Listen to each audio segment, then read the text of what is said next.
All right, live stream is running. Can we have our sergeants start their recordings, please? Your recording started. Oh, it is okay. Good morning, everyone. Sir, hold on one moment. Yep. One moment. Sergeant Okay. Sadowski, if you could do your opening statement, please. Good morning, and welcome to today's remote New York City Council vote on the Committee on Cultural Affairs. At this time, would all panelists please turn on their video? To minimize disruption, please place electronic devices on vibrate or silent mode. We are ready to begin. Good morning, everyone, and welcome to today's hearing. I'm Councilmember Jimmy Van Bramer, Chair of the Committee on Cultural Affairs, Libraries, and International Intergroup Relations. I'm joined at this hearing by all of the members of the committee. See Councilmember Francisco Moya, Councilmember Mark Jonai, Majority Leader Lori Cumbo, and I know Councilmember Joe Borelli is also on the call and in the hearing.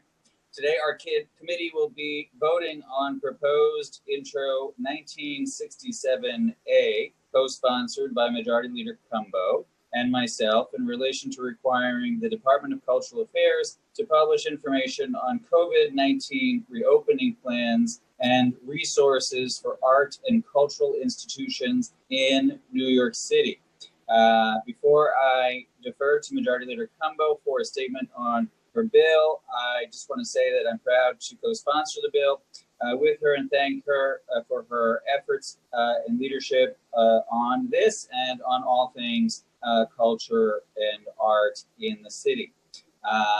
While in some ways our culturals never closed, as many of you know, the hard truth of the matter is that the city's art and cultural institutions were and have been and continue to be very affected, among the first to close their doors due to COVID-19.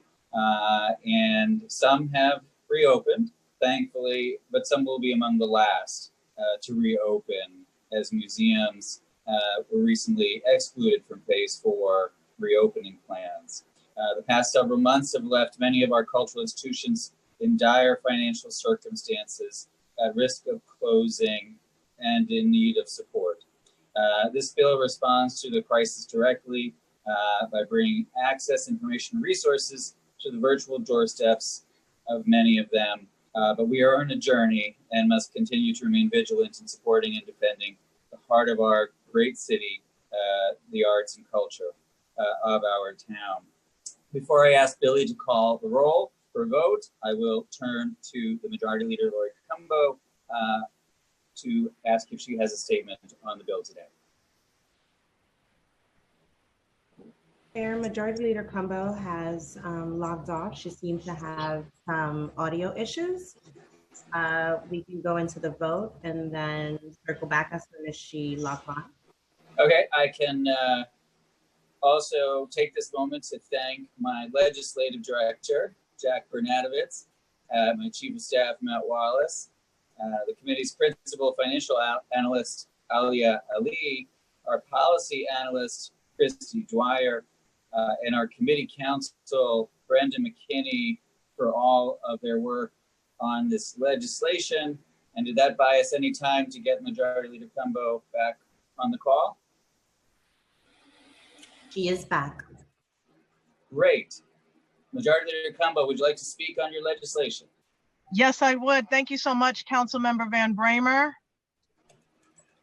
I'm very excited to be here today, and thank you so much for your patience. Today is a big day for young people and going back to daycare today. So it's a little bit stressful. Okay. You got this. You got this. I got this. So thank you to Chair Van Bramer for holding this hearing today, and to Brenda McKinney from our legislative division, who is not only a talented, hardworking attorney with the council, but an inspiration to all working mothers. Yes! Amen. We have had to adjust to their new working environment and co-workers amidst a global pandemic. The cultural sector in New York City is one of the largest industries in the city, which employs approximately 400,000 workers, pays over $30 billion in wages per year, and generates more than $110 billion in economic activity. It does not stop there. This industry is a driving force for our city's cultural tourism, restaurant, and hotel industries. Our cultural institutions are not merely local attractions. They bring millions of patrons from continents across the globe. It's critical that we recognize their importance as we plan for the future. When they suffer, our entire economy suffers as a result. When cultural institutions closed their doors in March of 2020, the city's artists, actors, musicians, stagehands, and freelancers suddenly found themselves unemployed and severed from their communities and livelihoods. They have lost billions of dollars in revenue, and it is possible that some may never recover. But we are here to help. It is up to us to guide them down the road to recovery in order to restore their livelihoods. However, as we begin to reopen our cultural institutions to visitors, we must approach the new normal with both cautious optimism and a commitment to proper planning, preparedness, and effective safety measures to prevent the resurgence of COVID-19 in our cities.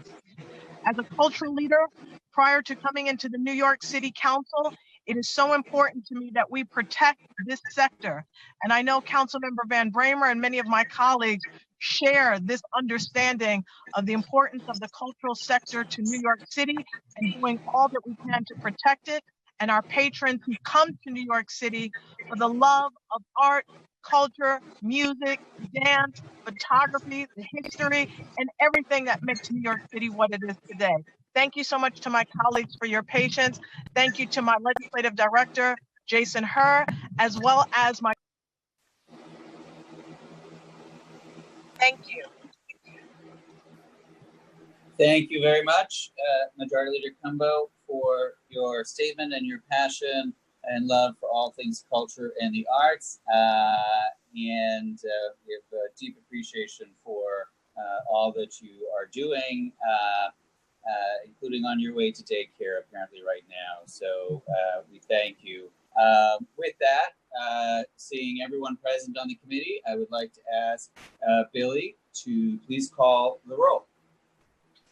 Good morning. This is the Committee on Cultural Affairs, Libraries, and International Intergroup Relations conducting its vote on intro number 1967A. We'll start with Chair Van Bramer. I vote aye. Majority Leader Cumbo.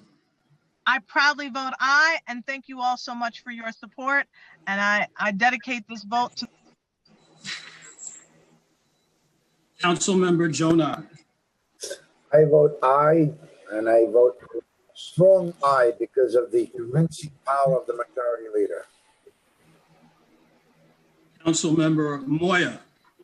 I vote aye. Councilmember Borelli. I proudly vote aye. Thank you. Thank you. Chair Van Bramer, by a vote of 5 in the affirmative, 0 in the negative, and 0 abstentions, the item is adopted. Great, thank you very much. Congratulations to Majority Leader Cumbo.